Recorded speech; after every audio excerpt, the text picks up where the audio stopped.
it's too late. They've given up on the country and essentially have a financial coup d'etat, which is exactly what I think has happened.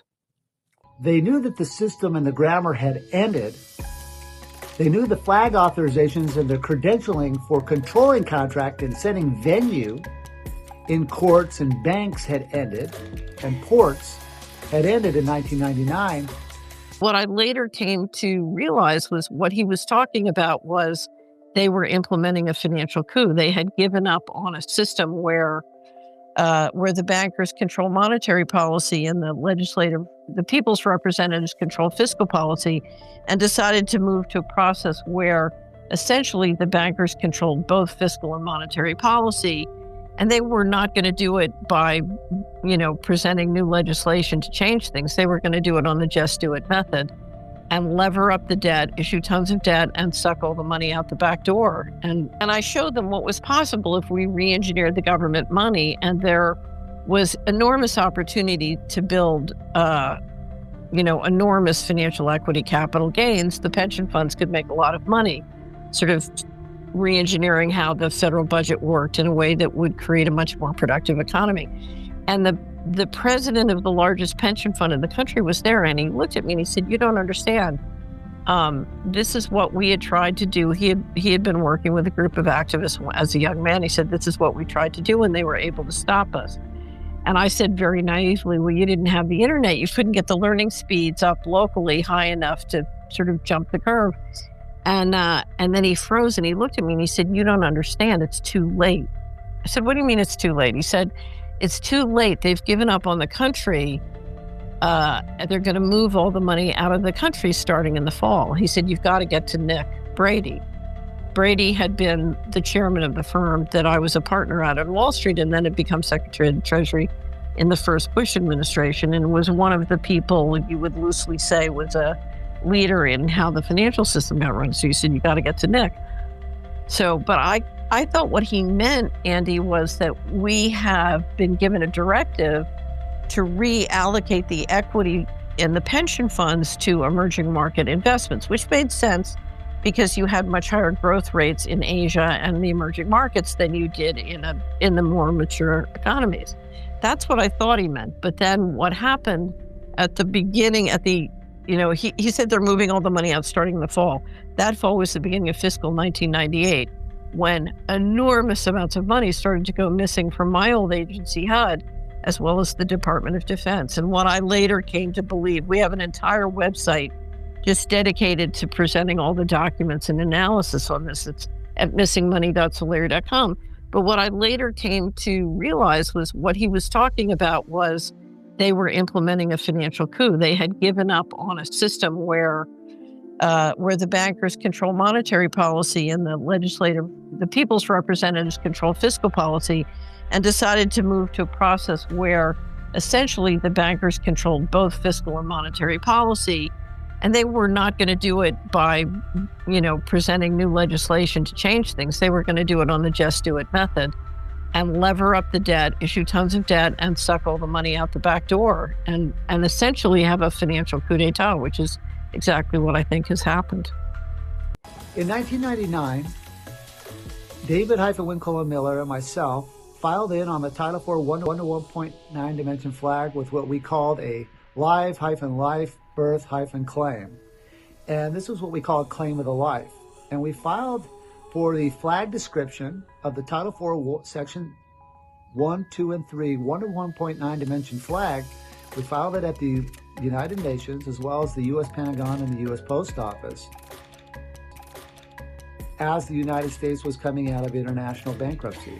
And they knew the flag authorizations and the credentialing for controlling contract and setting venue in courts and banks had ended, and ports had ended in 1999.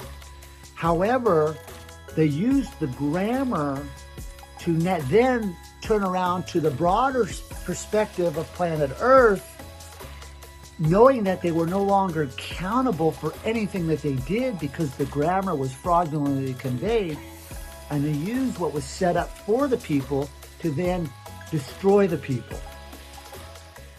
So there are two issues you want to keep in mind when you look at what's going on.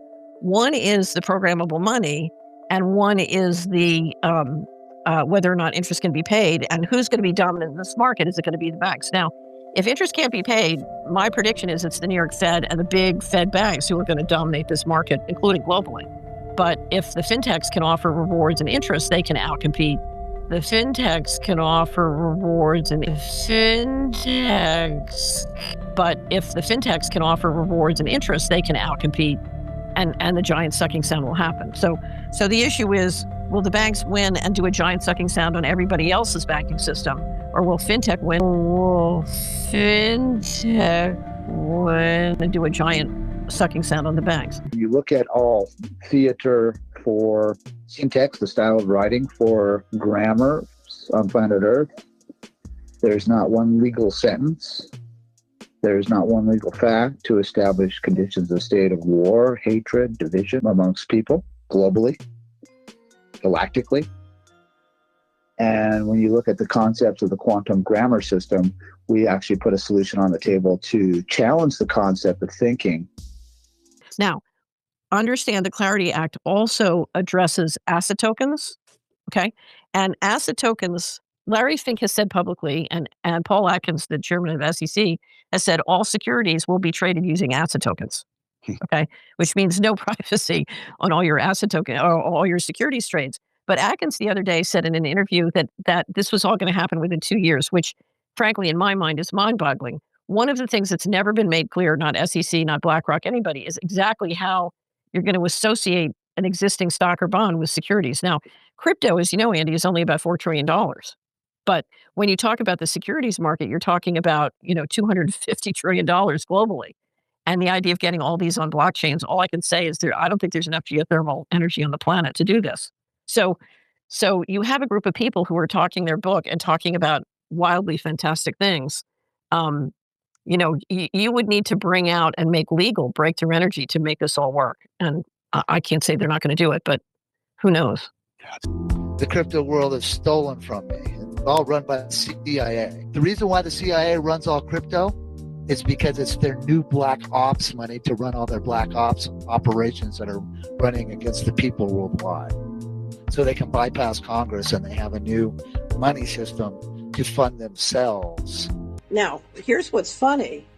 The worse this gets, the more they start fighting with each other, right? So I just saw, I haven't had a chance to look at the filing, but Bayer is now suing some of the pharmaceutical companies saying it invented mRNA technology. I'm like, great, you guys kill each other, So there's a wonderful story in the Bible that I love called the Gideon's Army, story of Gideon. And in it, Gideon has been anointed by an angel of the Lord to throw the Midianites out of Israel. And essentially the way Gideon manages it to do it is the Midianites are so hateful and suspicious of each other, they kill each other. And that's my prediction. If the rest of us can do a good job of saying no, slowing it down, bringing friction, and refusing to go along, and bringing transparency to it, then I think the Midianites are going to kill each other. It's, if you look at the fight going on in Washington now between stablecoins, asset tokenization, and CBDC and all the games going on, I mean, the fights are on, and they're mean fights. There's fact, which will never hurt the correctness and the truth. Because fact and fiction can never meet. Fiction doesn't exist. That's the fable of looping that is no longer in our world. The correctness, the light and love over here of the truth, that will always self-generate. That will never be killed. That will never die. And so, ladies and gentlemen, learn to communicate with correct communication, parse, syntax, grammar. Learn to see your outcome. Learn to visualize. Prepare yourself mentally as this looping gets moved out of your world and we move into a condition of state of the correctness and of the truth to have transparency, travel, and in your mind, and in your life, and in your thoughts, in every ounce of who you are. See the truth and veto the fiction.